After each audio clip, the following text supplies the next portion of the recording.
Today's segment of Oh Brother is sponsored by Daviston Insulation. Visit them on the web at davistoninsulation.com to find out how you can reduce your energy bills by up to 30% and receive a tax credit in the process.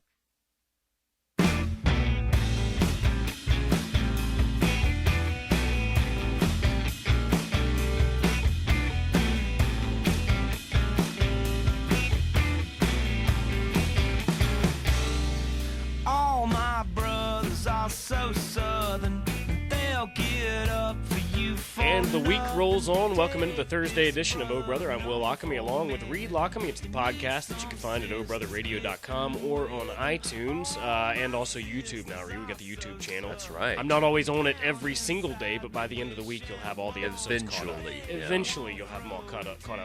Now yesterday, Reed, we had the video of something that maybe some people would not be proud of. You know, as far as from the state of Alabama. That's right, the Coleman Liquidation Trailer Home Center, etc. Right. Today we're bringing a guest who I think have made the people of Alabama proud. Since 1992, we've had the paper, the black and white. Mm-hmm. Right, One of my favorites. Yeah, black and white city paper. It's been here for a long time, been very consistent. I don't know that every 2 weeks, if there's been a 2 weeks where I haven't picked one up. I read it, pretty much very consistently. Well, we're lucky enough to have the publisher join us today, Chuck Geiss. Chuck, how you doing? Great. How are you? Good. Now, we wanted to bring you on just because, we like the black and white, and because, there have been some questions that have come up recently. Reed brought them up to me, and we want to just ask you about them. Reed, fire away. Yeah, on occasion, you'll hear some general criticism of the black and white, and we wanted to give you an opportunity to respond to some of that. One of the main things that I've heard over the years is people talk about, well, what is the deal with the black and white having sort of a conservative slant? A lot of the articles that you run that are called from these national sources seem to be slanted kind of to the right, and you don't see a lot of, more liberal, sort of things in the paper, which I think is surprising to a lot of people since you guys sort of focus on, the arts and things of that nature. What do you say about that, Chuck? Why the right-wing sort of slant with a lot of the articles? Well, when we started, we had a writer that wrote a lot of things that was very left-wing. And so the first 7 years that we operated the paper, we were called a left-wing paper. But we've run stuff over the course of time that probably more recently has been more conservative. But I do think that we cover a broad range of issues, and, we hit the middle, which I think if you look at what the surveys say, that about 40% of the country is an independent as opposed to being a conservative or a liberal. And I think we are criticized for not addressing liberal concerns, but that's not necessarily some of the views that we have. So we try and hit things that, I guess the bottom line is we try and hit issues that we think make sense. And if that goes one way or the other, we're criticized either for being left or for being right. More recently, we're being criticized for being right. But I think what happens at the end of the day is that the middle ground holds the weight. Now, another thing is I've heard some people sort of lament the fact that there's not more locally based writing in the black and white. A lot of the articles that I find very interesting and find myself reading are indeed pulled from these papers, around the nation, but not written by people here in Birmingham. Why is that so much of your content comes from other papers? Well, I mean, we've got 4 staff writers. I think that we do the best we can with the staff that we have. We just recently wrote a story, Ed Reynolds wrote a story on Wayne Perkins, and I've gotten more mail on that story in the last 3 days than on anything we've written since David Pelfrey wrote about Dwight Yoakam. So there may be some issues that may be a little bit thin on local commentary, but we're getting ready to put an issue out. I'm sitting here reviewing articles right now that we're going to print for the next issue, and there's going to be a lot of local content in that. Now, I know something that I've heard for years, Chuck, was the criticism of J.R. Taylor. He's he does the music reviews for you guys, and J.R. seems to be a pretty smart guy and a great writer at that. But he does he will just destroy some of these bands, and I mean it'll get people upset pretty quick. Any words on J.R. Taylor? Well, J.R. Taylor is J.R. Taylor, right. And I'm not going to speak for J.R. Taylor. I think that J.R. is he's a guy that has an opinion. It's subjective, and I don't think whether you're a film critic or a music critic or a critic of anything that you're going to be held in high regard. It would be one thing to go out and say every band is great.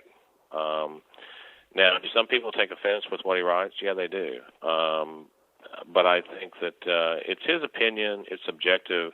Does it keep people from going to a show? No, I really don't think it does. I think at the end of the day, people read the paper, they read something, they formulate their own opinions, and they either agree with it or disagree with it, and then they go to the show. Now, in 1992, when you started the paper, Chuck, did you have any idea that 18 years later it would still be as popular with 75,000 regular readers? Well, it's about 140,000, actually. Holy moly. Well, let me tell you, my facts were wrong there. Sorry, I just saw on your website 75,000. Sorry. When we started the paper, I had been in a previous publishing effort and publishing is, it's the darndest thing to get into other than probably owning a restaurant. But, our plan was we're going to start this paper. If it doesn't work in 8 months, then we're all going to walk away.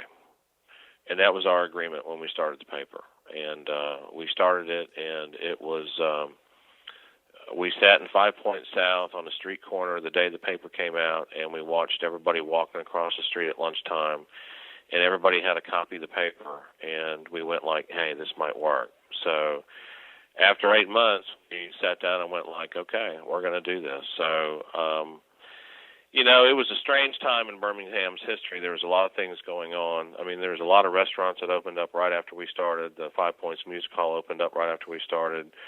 There was a lot of things that happened in that era.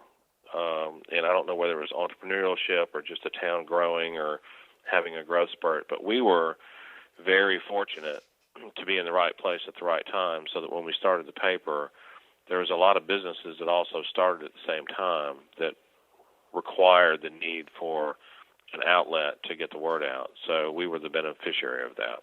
What do you have to say about the future? Sort of, I mean, a lot's been made about the future of newspapers. I know you guys, being a paper only comes out twice a month. That's a little bit different. But I've heard some people say, well, the black and white's struggling, or they're, and I've heard some people even mention that features that people have enjoyed, like your Naked Birmingham column, that has disappeared from the publication. What's happening financially and sort of in the landscape of publishing, and how do you see that affecting the black and white as time goes on?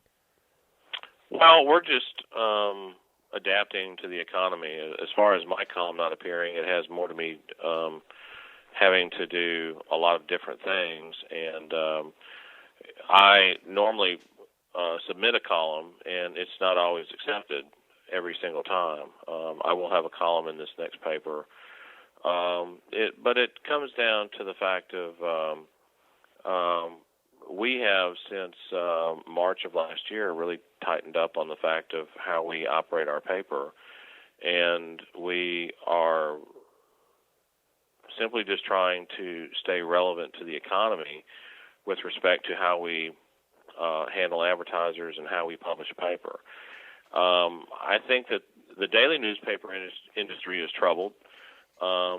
And I think that the alternative newspaper industry overall across the country has seen declines, but I think that there is a tremendous future for anybody that provides local content and anybody that stays relevant to the